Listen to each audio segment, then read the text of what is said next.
Good evening, ladies and gentlemen. I'm Dulya Gunathilaka, an architecture student from Slit School of Architecture. So welcome you all to the first episode of Architects Discussion Forum, which is organized by the Sri Lanka Institute of Architects. Architect Susil Lamahewa is an associate member of Sri Lanka Institute of Architects, an approved green professional of Green Building Council of Sri Lanka, a member of International Council on Monuments and Sites, a council member of Sri Lanka Institute of Architects for the year 2021-2022, and the secretary to the Board of Architectural Publications Sri Lanka. He has done his basic technical and engineering studies from the Ceylon German Technical Training Institute and OUSL in civil technology. He has done his architectural studies at City School of Architecture and done his postgraduate degree at University of California on archaeology. He has also done his independent research in architectural history. He has also had his engineering training under structural engineer A. Nadarasa, who is a prominent engineering figure of Sri Lanka. He has had his architectural training under Mrs. John T. Drake of United Kingdom on hospitality and leisure design, architect Dr. Surat Vikramasinghe during the course of architectural studies, and under architect Murad Ismail of MICD before obtaining the charter. Talking about his work experience, he has worked on engineering and architectural fields in several countries. He has done his offshore consultancy for architectural projects in United Kingdom, Poland, Australia, and Philippines. He is a visiting lecturer in architecture and design at Faculty of Architecture, University of Moratuwa, City School of Architecture in Colombo, Slit School of Architecture at Malambe campus, and he is also a guest lecturer for programs at Postgraduate Institute of Archaeology in University of California. Architect Susil has his own architecture practice in Sri Lanka and mainly focuses on residential, leisure, and healthcare designs. He is also currently reading at University of California, Sri Lanka. It's my pleasure to have architect Susil Lamahewa on stage to do the presentation on architecture in tight spaces. Thank you for a very generous introduction about myself. I think before we start, I would like to take you in the sense kind of what I am going to deliver to you today. So tight architecture or architecture in tight spaces. So what is space? So let's discuss about that first. This 25 minutes presentation is divided into 5 sectors, a little bit of titles that I'm trying to read out, and then I will use one of my colleagues' buildings to showcase. Then I will have about 4 case studies on architecture in tight spaces. Thank you.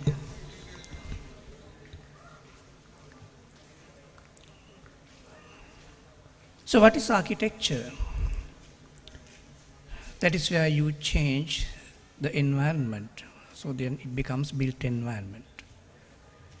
And then you talk about space. What is space?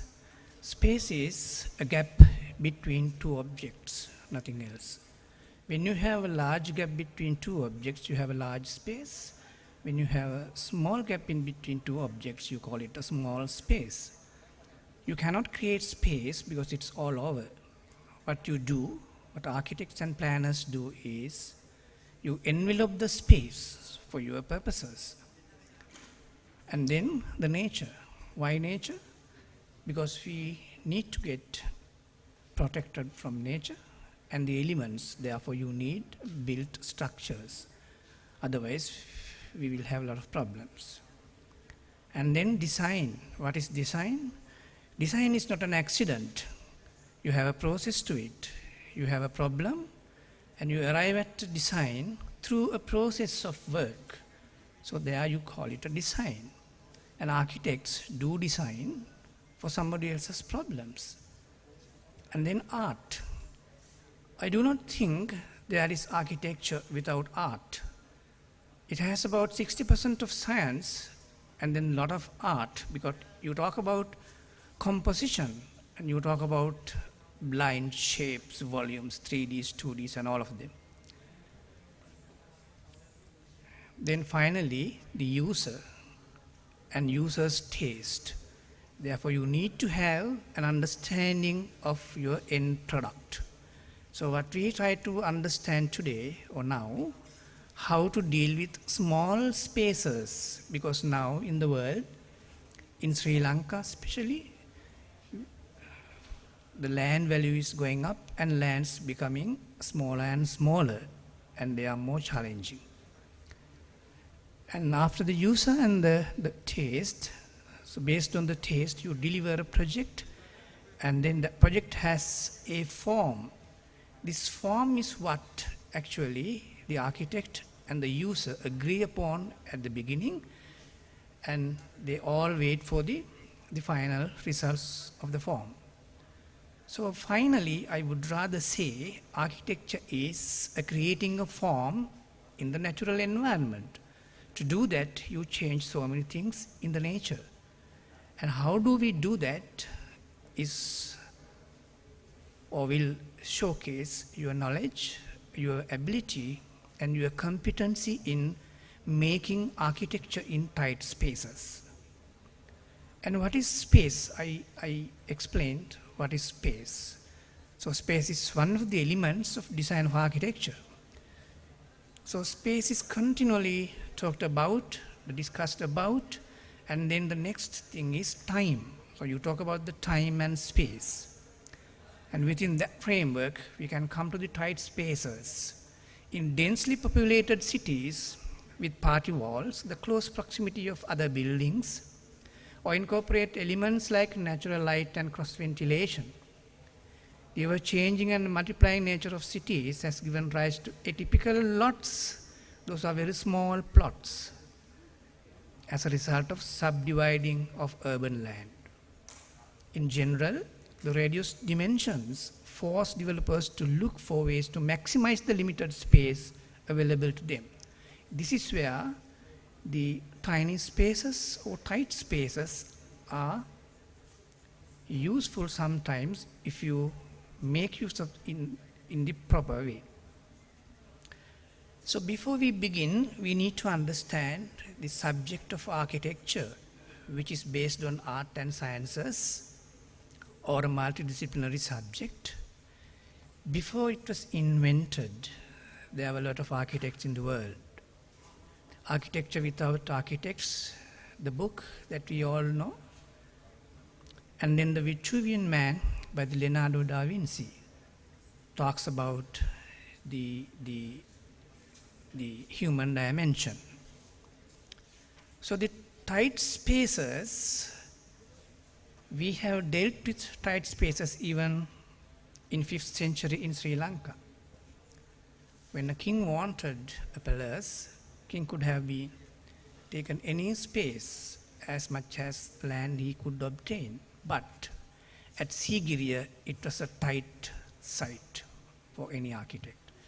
But they have managed to do a royal palace complex on top of the Sigiriya with a lot of technologies during that time. So I think that is one of the interesting examples that I could find for you. And then the tight spaces, then we come down to the grassroots level, the farmers or the people, they have very tight spaces. There are tree houses to keep the elephants away, to recite the Parakavi and all of them. The space is given, but it is limited. It's a very tight space because the tree branches you cannot make the way that you wanted. The next picture on your right hand side shows a vast landscape with a large water body and a green space. But you can imagine the size of the vadia or the small shack that they have made. It has taken a very small plot. Then we come to the urban poor, because these tiny lands or tight lands, tight spaces are in urban cities, where children play or where children do everything, and then the urban poor lives in very basic spaces, but still. So if they live like this every day, we are responsible. And then the next one, I'm trying to talk about the Miyawaki Gardens in Japan. So in urban settings, if we create a small plot of land cultivated with native plants in various heights to accommodate, you have 3 different levels, the lower level, mid level and the tall level, and then you can create an urban plot of a forest in the city. So having said that, we will go back to the composition of lands and how do they do it. I mentioned about art. So the left picture shows about, it's a piece of art by Mondrian known as composition number 3. This is one of my favorite pieces of art. It uses straight lines and few colors and one geometric shape to tell a story. On the other side, you have George Keat in 1963 done his 2 phases. There was a series of arts. It showcases the other elements of art forms like curves, circles, colors, and the tones of colors, and that also tells a story. This is just to show you how composition can take us to a different level by various people. And then when we come down on the line, we can see a temple buildings done in very small plots. This is a temple in Ambalangoda, Galle district. The building that on the left-hand side is built during colonial period, but they did not have enough space, so a tight space. They have planted this building in between Chaitya, Image House and Arms Hall. And the building inside is so tight, so tiny, and then they have all these images in a very tight, narrow space.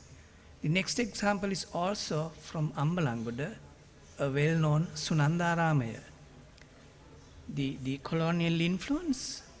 So they want to house a Buddha statue brought from Siam, and then during 18th century, they influenced by the Western architecture and built this image house there in a tiny plot of land. And then I will take you through a very few key areas that we need to understand to deal with small plots of lands to do designs for people. The number 1 is regulations. We are governed by regulations, but at the beginning I said architecture without architects. But we cannot do that now. We are all governed by regulations. Any plot of land, whether it is large, medium or small, you need to have an access, entrance, and then in the middle of the land you can do whatever you want, and then you need to have a rear space vacant. That's an empty space. And there are street lines, there are building lines, there are other regulations given by the regulatory bodies so that your hands are tight. And then your materials that you are trying to employ in tiny blocks of lands play a major role, because ultimately you are trying to reach the thermal comfort, the comfortability of the built space that you are trying to create. And then you need to go for a better concept, whether it is an open house, closed house, or semi-open house, or a semi-closed house. And there are problems again.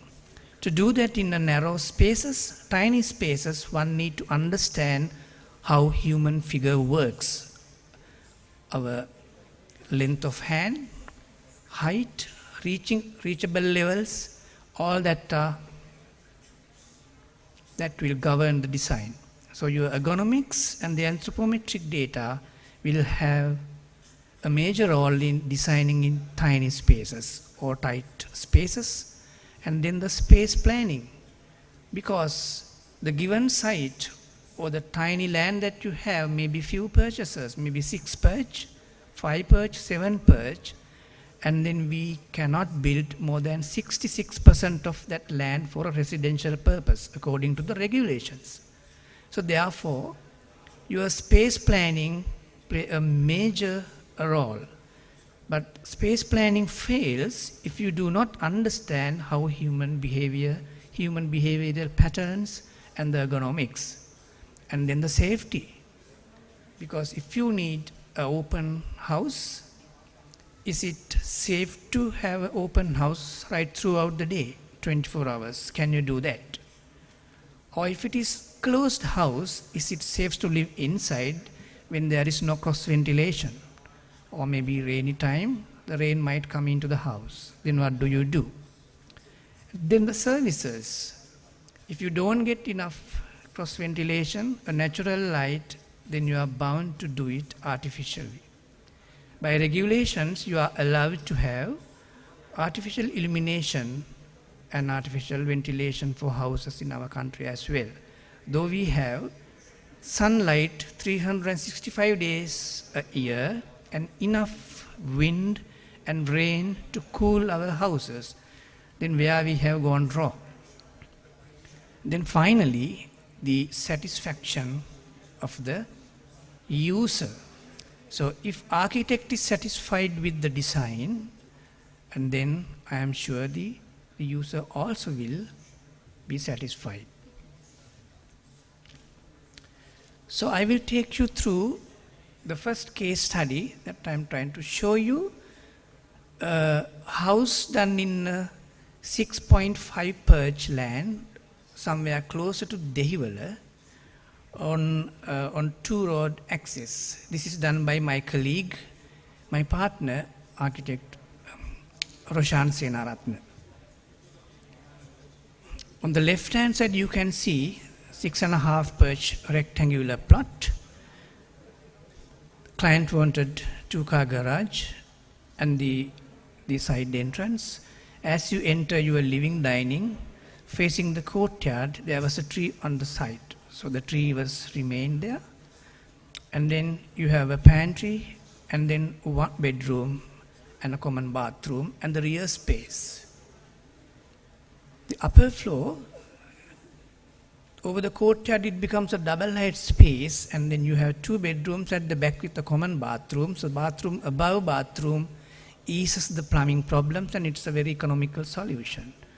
On the other side you have a small nook and the master bedroom, kind of facing the road, but it is screened, we will see in the photographs. And then this has a roof terrace for party space, and then the double height becomes treble height there, and then they have some plants in the roof terrace. So that's a small plot, and it has 4 bedrooms, 2-car garages and a small maid's room. The western sun is blocked or filtered at the entrance, and as you enter you will see this small courtyard, and then you climb to the first floor, and then through the first floor you will go to the roof terrace. On the right hand side is the entrance, and what I am trying to show you here is the use of materials in this narrow space. So this is what you see when you enter.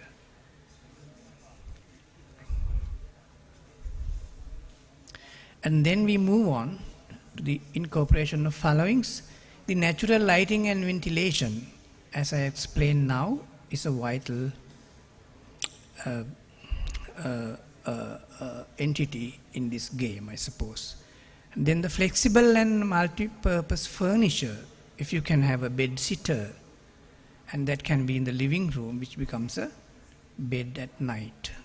So this multi-purpose furniture in tight spaces works very well. And then the height ceilings. So creating a double height space gives you a larger volume where you feel very comfortable. In a tiny spaces, you feel minute, you feel you are scaled down to the earth, but that's very uncomfortable. If you have a high ceiling, or a double height space, or a courtyard, or if you can see the sky, blue sky, clouds, sun and the moon, the wind, the rain, birds, that will use as a stack air ventilation, because our body emit heat. The heated air rises up and it escapes from there. And then use of light colors in tight areas will bring the quality of the space better. The warm materials, what are warm materials? Warm materials are timber, draperies, cloth, paper, the lightweight materials, not, as you and I know, not granite and concrete and block and cement blocks and the solid materials. And then you have mobile and lightweight partitions. You can create a space with a collapsible partition so that it becomes a multi-purpose space in your tight 5-perch plot. The greenery. If you can see outside through the window, you might have a nice tree, plant or something. If you don't have anything, you might see the Burrwood garden from the next door. The views and vistas within these small plots is very important. You may have an extroverted house if you have a larger garden, and then you can have the house in the middle, so that from all the windows you have a view. But in an urban plot, in a city where you have 2 boundary walls on either side and you're in a long narrow space, you might have to go for a introverted design. So you look at your design from various points of the house and you create vistas within the built space. So that's intro and extro. My next case study is a studio plugin by young architect Chaturika Kulasinghe, who designed her workspace at Sri Jayawardenepura Court in Sri Lanka. This is the leftover space of her parents' house, and she used that space. You can see the plan with a curved wall and a pink straight wall comes into the house where you have your workstation, and about 30% of that space is open to sky where there is a large pini jambu tree. Then you move on to the pantry where you make a cup of tea, and then you have a bed space. After the bed space, it completely opens out to a courtyard. After the courtyard, you have a bathroom. So this house, one would say there are no windows. You don't need windows because in front you have a large open space and there are no blockades in between, and then you have a large courtyard at the back. So there is cross ventilation, happens very nicely. You can see that in the section above. The same house, this is the courtyard adjacent to the bedroom. The photograph is taken from the bathroom side. This is the small pantry. You can see the bed and the courtyard beyond the bed space and the wall of the bathroom. So these kind of gardens, finally, when they are given to the nature give you the gifts, something similar to this. Next example is going to be only one slide I have. It is a renovation of a house at Malabe. They wanted to expand the house. It's 10 perch, and they have a potable water well which they did not want to close, and they wanted to extend their living room and the dining room into that space. So result is this. On the left hand top you can see the building and the small space that we have left, and the below you can see the veranda overlooking the paddy field. The large picture shows a coffee table with a glass if you look through this glass, that is the potable water well. So the well is lit by electrical lights in the halfway through. At night they switch on all the lights and all the visitors peep into the well, and then the story starts from there. So we did not have to close the drinking water well. The concrete slab over the well with about 1 meter by 1 meter square opening, a small concrete wall coming up to the coffee table height and have a toughened glass. And there is a gap between the toughened glass and the cement wall, as you can see here, so that the glass do not get mist from the water inside. So they still use the water well. The next example for a tight space in a tight architecture is a building designed by me at Dickmans Road, Colombo, on a 10-perch plot. On the left-hand side, you can see the land left as a green, where you park the car and walk into the house. The client did not want to have a garage. He said this iron monster can park outside, and we would love to have some green space. And then you enter into this house, which is about 3.5 perch. It is a 2-story house and 2 units. As you enter into this house, you face a large central courtyard. Around the courtyard, like a U-shaped letter, you have usable spaces. On your left hand, you can see now the kitchen and the dining space, and you can see the living room furniture. Right hand side is what you see from the living room furniture. From the chairs, you overlook the gravel courtyard and a small pond. On right hand side, you have an open staircase. At a higher landing level, we have a bridge going to the other section of the house. So on the left, you can see this bridge walking across to their libraries, and then on the right hand side you see the living dining room again. So the most of the earth materials were used in this house. No cement tiles, no ceramic tiles. It's a normal cement render and recycled kabuk, and in some areas clay walls and tile roofs. No ceilings. Treble height of this courtyard works as a stack air ventilation, and it gives a lot of cross ventilation, and birds fly through the house. You move on to the bedroom spaces in the same house, then it is a different atmosphere because it has all plastered white walls in tiny spaces, so that space looks big. The width of this space is about, I think, less than 2 meters. It was 1 point something. So this is the transition point from the earth character going towards your bedroom space. And when you move into the bedroom, it is a completely open space with tats coming down from the roof level. Because you are at a higher level, there is no security problem here. You are in your first floor level. So you put the tats down or keep the windows open. And my final example is another house done at Navala of 11 perch, and the site has about 5 or 4 large trees. The concept was actually to create rooms for all those trees, not for the people.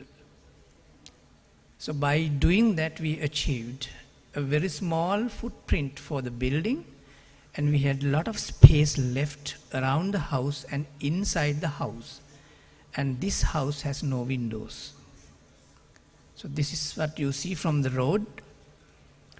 The western sun is blocked or absorbed by the fair face, a normal brick masonry wall. And from that wall, there is about 8 feet distance to the bedrooms. So there is an air gap. So heat doesn't transfer. In the ground floor, you have 2 cars. There are two doors to go into the garages. As you enter from the main door, you will see the house like this, a cement floors with cement furniture and very basic cushions. And then there are collection of rare books and some antiques and the artifacts that they have brought from various countries. The house is totally open out to the courtyard. You move closer, so this is the only window that they have for the guest bedroom. Otherwise, people have psychological fear at night if you don't close the door and the window. That was the only reason. But when you go inside the room, on the other side there is no wall and it has a courtyard with the existing tree. The dining space here is like a double height veranda. So dining veranda. And on the right hand side you can see the open pantry with the fair-face brickwork is part of the courtyard for an existing tree. And this is what you see from above. This house is now quite some times, but in today's context, I trust we need to move forward for urban agriculture rather than flowering plants. So it's a different subject and it's a subject by itself. I am not going to talk about it. But in your terraces, balconies, roof terraces, vertical gardens, indoor gardens, they all could be converted into edible gardens now, which we do at our home also. So the right-hand side picture shows the lower window of the kitchen where the fumes are gone out. And if we have this kind of ideas when you design in tight spaces with your client. So as I mentioned at the beginning, the design is not an accident. Someone has to put in a lot of knowledge and think about the material, and you need to get into your client's shoes to think as how client thinks. Otherwise, you are trying to deliver what you want for your client where there is a failure. That is the reason why all these buildings done in tight spaces, most of them are changed by time to time. Either something may have gone wrong. Thank you very much for your time. If you have any question, I would like to answer. I don't think any questions are there. Thank you very much.